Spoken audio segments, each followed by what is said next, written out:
अस्सलामुअलैकुम, मैं अफसर मैसूरी। नाजरीन इकराम, आज हम एसडीपीआई यानी social democratic party of India के दफ्तर में आए हुए हैं। हमारे दरमियान अली जनाब अब्दुल मजीद साहब एसडीपीआई रियासती सदर मौजूद हैं।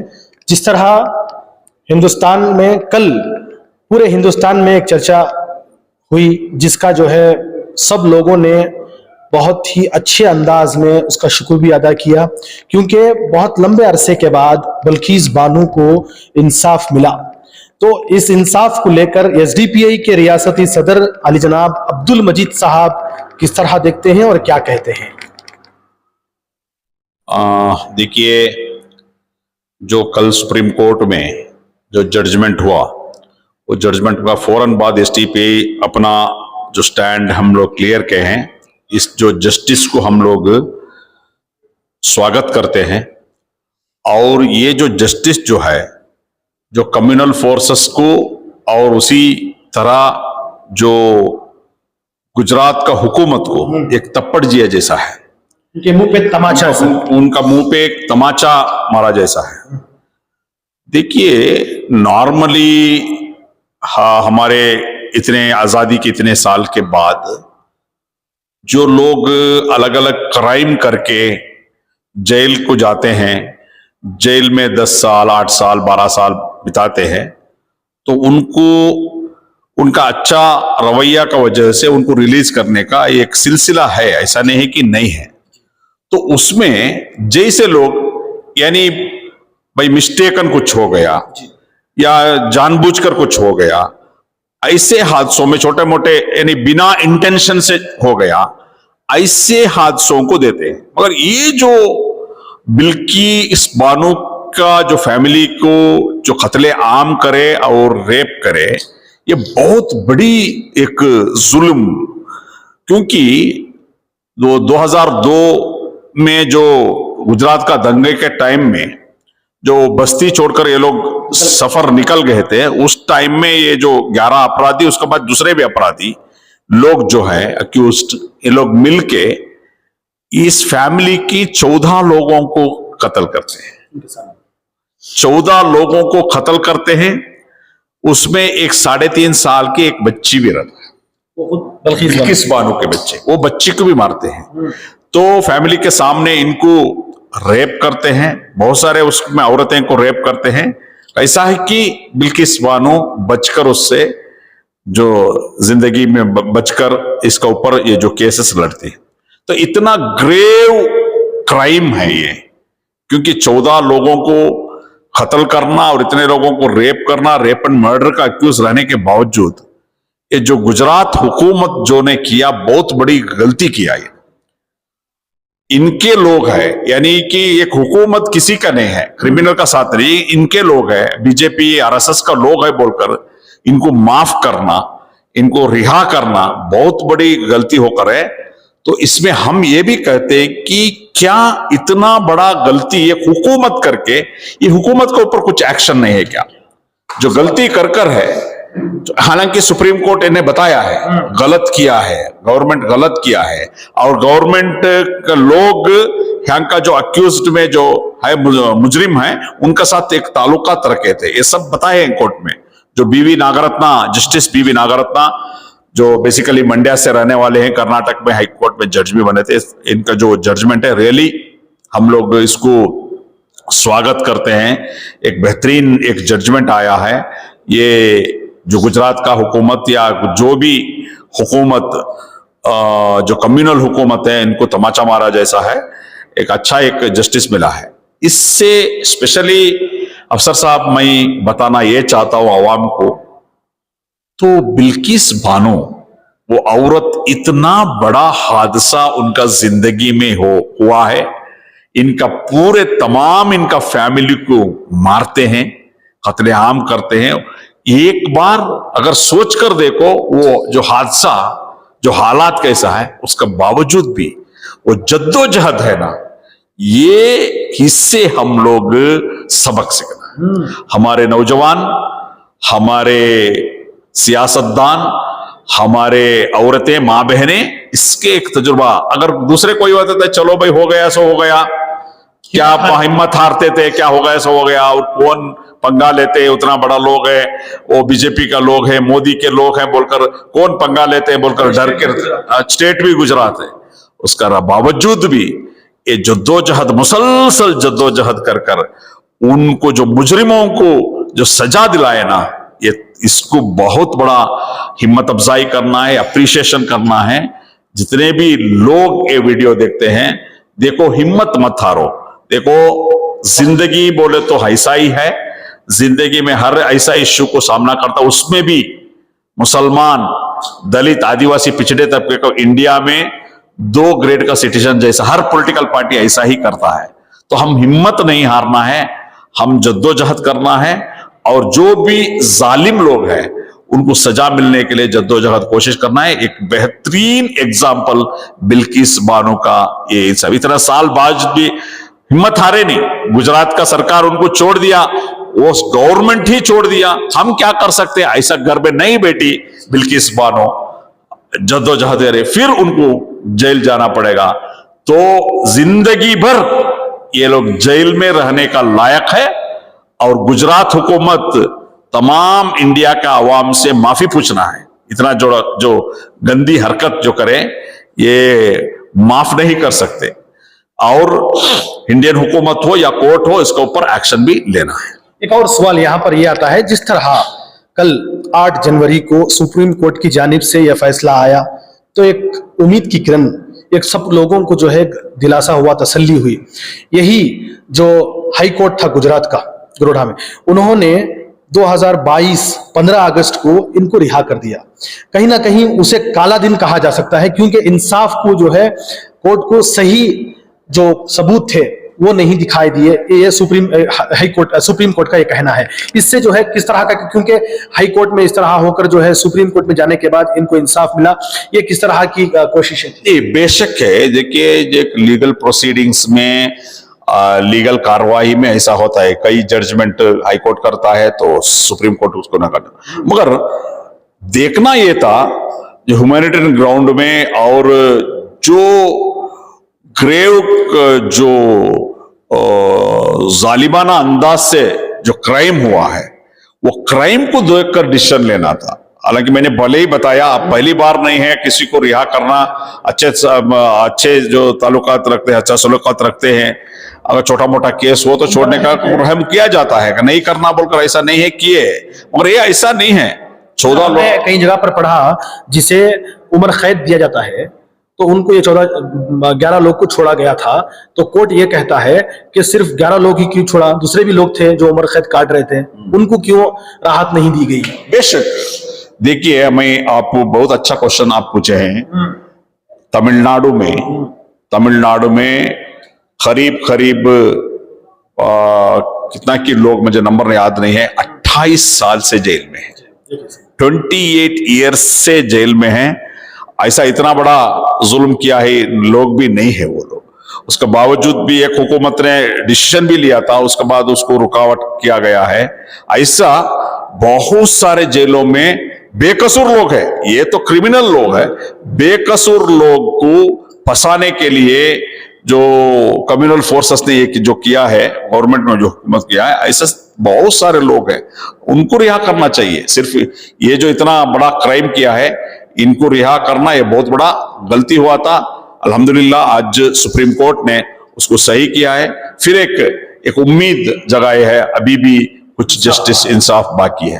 सर, एक और सवाल यहाँ पर यह आता है, जिस तरह वजीर आजम नरेंद्र मोदी अभी राम जन्मभूमि में, अयोध्या में जो मंदिर का जो काम का जो है प्रचार कर रहे हैं, उनका जो है ये बात कर रहे हैं, इस दौरान ये जो फैसला आया है, क्या वो एक वजीर आजम होने के नाते गुजरात हुकूमत को फिटकार लगाएंगे, गुजरात हुकूमत को जो है सबक सिखाएंगे?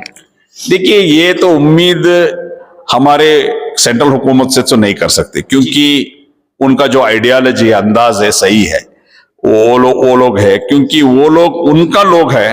अगर उनका पार्टी के लोग है, उनका कार्यकर्ता है, संघ परिवार का कार्यकर्ता है, तो वो कितना भी बड़ा क्राइम करो उनको सपोर्ट करते हैं। आपको मालूम है बहुत सारे केसेस में, आसिफा का केसेस में आप देखे हैं, आसिफा का रेप एंड मर्डर केसेस में जो लोग बाहर आए थे उनको हार पहनाया गया था। उत्तर प्रदेश में उन्नाव में जो दलित बच्ची को मार के वो बाहर आ गए तो उनको मिठाई पिलाए थे, उनको हार डाले थे। तो ये तो उम्मीद नहीं कर सकते। ये नरेंद्र मोदी का हुकूमत को भी तमाचा है, ये जो जजमेंट, इससे सीखना है।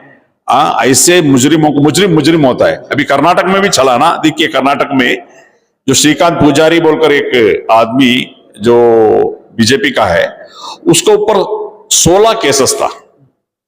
वो क्या, शराब का केस था और मटका का केस था, बहुत सारे केसेस था, गैर कानूनी का 16 केस। उसको अरेस्ट करे बोलकर बीजेपी पूरे कर्नाटक में प्रोटेस्ट। 16 केस रहने वाले एक मुजरिम को अगर अरेस्ट किया तो उसको बीजेपी प्रोटेस्ट करता है बोले तो क्या बोलना है। तो ये लोग ऐसा है, इनका आदमी कितना भी बड़ा क्रिमिनल अगर इनका आदमी है तो सपोर्ट करते हैं। ये है इनका जो आइडियोलॉजी है, सोच, ये बदलना चाहिए। एक अवाम इसको देखना पहचानना चाहिए। अवाम जो है, अवाम पहचानना चाहिए किस जैसा कैसे लोगों को हम लोग जिता के हुकूमत में भेज रहे हैं, अवाम सोचकर फिक्र करना चाहिए। इसी तरह आपने बिल्किस बानो का हो गया, और भी बहुत सारे मसले मसाइल जो मौजूदा कर्नाटक हुकूमत हो या जीतने से पहले उन्होंने जो वादे किए थे उसको लेकर, या सेंट्रल में मरकज में जो हुकूमत है उसको लेकर जो है एसडीपीआई की जानिब से कुछ प्रोग्राम करने वाले हैं जुमा की नमाज के बाद, उसके ताल्लुक से आप क्या कहना चाहते हैं? देखिए, कर्नाटक में बड़ी उम्मीद के साथ लोग सत्ता को बदले थे। कांग्रेस का हुकूमत को वोट देकर 135 सीट ये लोग जीते, पूरा मेजॉरिटी के साथ। जिस इलेक्शन का टाइम में जो भी वादा करे थे वो वादा निभाने में ये लोग टोटली फेल्यूर हो गए। एक तो टू बी रिजर्वेशन मुसलमानों को 30 साल से था, उस रिजर्वेशन को बीजेपी ने जो कैंसिल किया, अभी उसको रेस्टोर करेंगे बोलकर ये लोग बोले थे, यानी कि बीजेपी का, कांग्रेस का हुकूमत, सिद्धरामैया, डीके शिवकुमार, तमाम लोग। मगर 7 महीना हो गया, उसका कोई भी जिक्र नहीं है। हिजाब का जो बैन है अभी भी है, उसको वापस लेने का बात किए थे, मगर एक ऑफिशियली उसका एक डिसीजन नहीं हुआ। तीसरा, माइनॉरिटीज के लिए 10,000 करोड़ का बजट अलॉट किया गया था। अभी तो ये बार ये बजट में 2,200 करोड़ दिया है, 2,200 करोड़, यानी कि ओनली 20% दिया है। उसमें आप पूछना चाहिए सियासतदानों को, 2,200 करोड़ है ना, उसमें भी अभी तक सिर्फ 10% खर्चा हुआ। अभी दिसंबर है, मार्च को 3 महीना है, मगर 10% खर्चा हुआ। ये 90% कहा है। चौथा, जो हमारे मुस्लिम का, माइनॉरिटीज का जो हायर स्टडीज करते हैं, जो पीएचडी करते हैं, डॉक्टरेट करते हैं, ऐसे लोगों को 35,000 रुपए जो हर महीना जो उनको जो स्कॉलरशिप दिया जाता था, फेलोशिप दिया जाता था, उसको अभी 10,000 को लेके आए। ये तमाम चीजें। दूसरा, पैलेस्तीन के बारे में, जो पैलेस्तीन के बारे में, हालांकि कांग्रेस हुकूमत पैलेस्तीन का फेवर में है। कांग्रेस का लीडर्स जाके पैलेस्तीन का जो कॉन्सुलेट जनरल दिल्ली में उनको मिलको सॉलिडारिटी दिखाए थे। केरला में कांग्रेस का जानिब से बहुत बड़ा एहतजाज होगा था, मगर कर्नाटक में एक भी प्रोटेस्ट पैलेस्टीन का फेवर में करने नहीं दिए। मैसूर में आप देखें, जब हम प्रोटेस्ट डिक्लेयर कर रहे थे, 144 सेक्शन डाले, हमारे लोगों को अरेस्ट किया गया, जिस जगह भी प्रोटेस्ट हुआ FIR किए हैं। हालांकि मुसलमान तंजीम नहीं, दूसरे तंजीमों में भी जो प्रोटेस्ट वगैरह किए थे उनके ऊपर केस किया गया। कांग्रेस के हुकूमत में वो लेकर है। और एक अहम मुद्दा मैं बताना ही चाहता हूं, जो श्रीरंगपट्टनम में जो प्रभाकर भट्ट RSS का लीडर एक बयान, नफरत का एक बयान दिए थे, जो हमारे माँ बहनों के बारे में बहुत गंदे अंदाज से जो बताया गया था। हालांकि सुप्रीम कोर्ट का डायरेक्शंस है, जो भी ऐसा नफरत का जो भाषण करता है उनको सुमोटो केस लेके अरेस्ट करना चाहिए, मगर उनके ऊपर सुमोटो केस नहीं लगाया। एसडीपीआई का जो women wing women India movement ने करीब 40-5 जगह हम लोग FIR के लिए कंप्लेंट दिए हैं। जो नजमा सोशल एक्टिविस्ट जो नजमा नजीर हैं, उन्होंने जो कंप्लेंट किया था श्रीरंगपट्टनम में, वो FIR भी हो गया था। उसका बावजूद भी ये लोग 1 घंटे के लिए भी प्रभाकर भट्ट को अरेस्ट नहीं किया। हालांकि कांग्रेस का हुकूमत का पब्लिक प्रोसिक्यूटर हाईकोर्ट में आके बोलता है, उनका लायर, गवर्नमेंट का लायर आके बोलता है, हम लोग प्रभाकर भट्ट को अरेस्ट नहीं करेंगे। यहाँ का पब्लिक प्रोसिक्यूटर श्रीरंगपट्टनम में same day objection, bail application move किया उसी दिन ओरल ऑब्जेक्शन करता है। हालांकि दूसरे केसेस में कैसा है, ऑब्जेक्शन फाइल करना है भाई, बड़ी रेटिंग 4 दिन बाद, 5 दिन बाद या 1 वीक बाद वो करेगा, उसके बाद आर्ग्यूमेंट होगा, ऐसा होगा, तो उसी दिन जो इंटीरियम बेल मिलता है, इसका ऊपर भी एक्शन नहीं लेगा। तीसरा, राम मंदिर के बारे में अभी कांग्रेस एक कैंपेन शुरू किया, हमने राम मंदिर बनाया, यानी बाबरी मस्जिद का अंदर जो रामलला का मूर्ति रखने का काम हमारे राजीव गांधी ने किया, कर सेवक ने हमारे पार्टी को उसको कर सेव करने के लिए काम किया, हर गांव में राम मंदिर हम लोग बनाया, ये तमाम चीजें बोलते हैं। हालांकि जिस दिन बाबरी मस्जिद का शहादत हुआ उस दिन प्राइम मिनिस्टर ऑफ जो नरसिम्हा राव ने बताए थे कि हम लोग वही जगह मस्जिद बना के देंगे। अभी वही जो 450 साल जो हम इबादत किया हुआ एक मस्जिद को तोड़ के जो मंदिर बनाए, आरएसएस का मंदिर है, वो आरएसएस वाले हैं, तो ये इसको वो लोग सपोर्ट कर रहे हैं, ये सरासर गलत है। दूसरा, सुप्रीम कोर्ट ने साफ साफ बताया कि मंदिर तोड़ के, कभी भी मंदिर तोड़ के मस्जिद नहीं बनाया था, ये क्लियर किए हैं। और हालांकि दूसरे भी एक ये कि जो मस्जिद को तोड़ा गया ये हीनियस क्राइम है, ये भी सुप्रीम कोर्ट बताया। इसका बावजूद भी अगर कांग्रेस एक आरएसएस बजरंग दल उनका पॉलिटिक्स के वास्ते एक मंदिर बनाना चाहते हैं, उसमें क्रेडिट लेते हैं, तो ये गलत है। ये तमाम चीजें जो हो रहा है, इसके बारे में कांग्रेस का हुकूमत को बहुत बार हम लोग जाके एमएलए को मिले हैं, मिनिस्टर को मिले, बड़गाम को जाके मिले हैं, उसके बावजूद भी कुछ हल नहीं हो रहा है। तो अभी ये वीक में हम लोग 9 मुस्लिम एमएलए जो कर्नाटक में, उस एमएलए का ऑफिस का या घर का सामने या उनका कॉन्स्टिट्यूंसी में हम लोग एक प्रोटेस्ट करेंगे। बात करो एमएलए, मातनाडी शासकरे, बात करो, आपका मुंह खोलो, खामोश छोड़ो, अब बात करो, क्योंकि आप मुसलमानों का वोट लेने के बाद इतना बड़ा नाइंसाफी हो लेकर वो बात करो। एज एन अपोजिशन पार्टी उनको कंपेल करना हमारा जिम्मेदारी है। ये वीक में हम लोग इसका हर जगह 9 एमएलए का घर का सामने, घर का या ऑफिस का या वो कॉन्स्टिट्यूंसी में जिस जगह हम मुनासिब है उधर हम लोग एक प्रोटेस्ट कर रहे हैं। तो हमारे एमएलए इसके बारे में बात करना है। आखिरी सवाल है, जिस तरह बाबरी मस्जिद की बात की गई उसको लेकर जो है, कल हमने एक खबरें देखी जिसमें अफसर कुटलीपेट बेंगलुरु के हैं, उन्होंने बाकायदा ये कह दिया कि हम फिर वहां मस्जिद बनाएंगे। इसमें आपका क्या कहना है?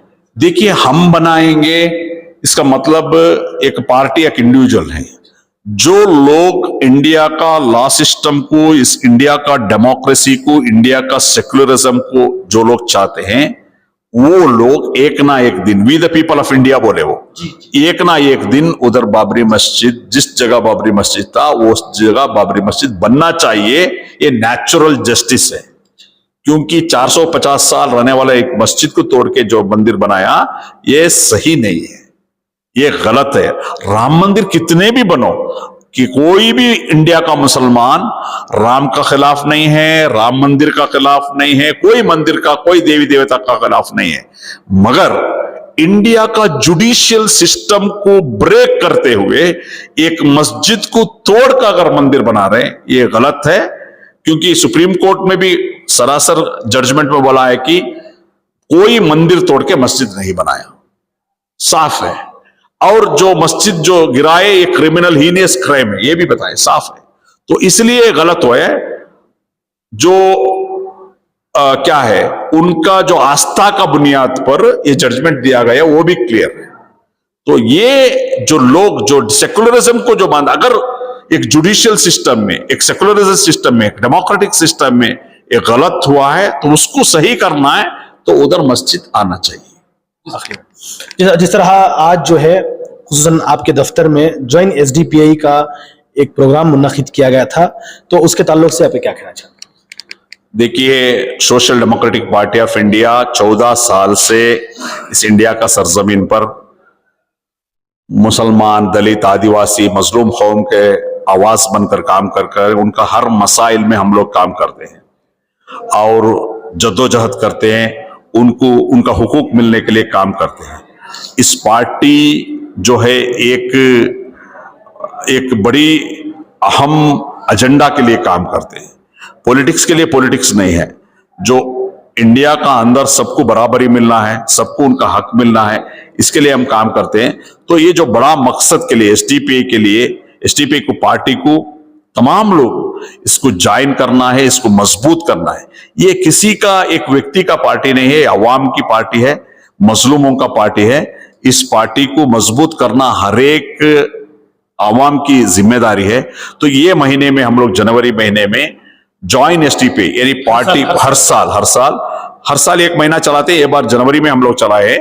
जनवरी में हम लोग पार्टी को मेंबरशिप को आवाम को बुलाते हैं। तो हमारा मेंबरशिप कैंपेन चल रहा है। आपके जो चैनल के जानिब से हम लोग तमाम जो जितने भी लोग हमारे ये वीडियो देख रहे हैं कि आप एसडीपीआई को ज्वाइन हो जाइए। एसडीपीआई का जो पॉलिटिकल प्लेटफॉर्म को स्ट्रेंथन करना है, और जैसा कि डॉक्टर बाबा साहेब अंबेडकर बताते हैं, political power is the master की, क्योंकि हमारे जितने भी मसाइल है वो सियासत से जुड़कर है। अगर हम लोग सियासत में मजबूत होंगे तो हर वो इश्यू को हम लोग एड्रेस कर सकते हैं। तो ज्वाइन एसडीपीआई और हम लोग पार्टी को आइए, स्ट्रेंथन कीजिए, और सबको बराबरी और भूख से आजादी, खौफ से आजादी के एक बेहतर जो समाज, बेहतर देश हम लोग बनाना चाहते हैं, इसमें आपका भी शामिल हो जाता है इंशाअल्लाह। Please join SDPI. बहुत बहुत शुक्रिया अली जनाब अब्दुल मजीद साहब, एसडीपीआई रियासती सदर। और इसी तरह आप हमारी इस न्यूज़ चैनल को आगे ज़्यादा से ज़्यादा शेयर करें। और आप लोगों की क्या राय है, जो भी हमने सवाल किए अली जनाब अब्दुल मजीद साहब से, जो रियासती सदर हैं एसडीपीआई के, उन्होंने जवाब दिया, उसको लेकर आप हमें अपनी राय कमेंट्स बॉक्स में जरूर पेश करें। तब तक के लिए अस्सलामु अलैकुम व रहमतुल्लाहि व बरकातुहू।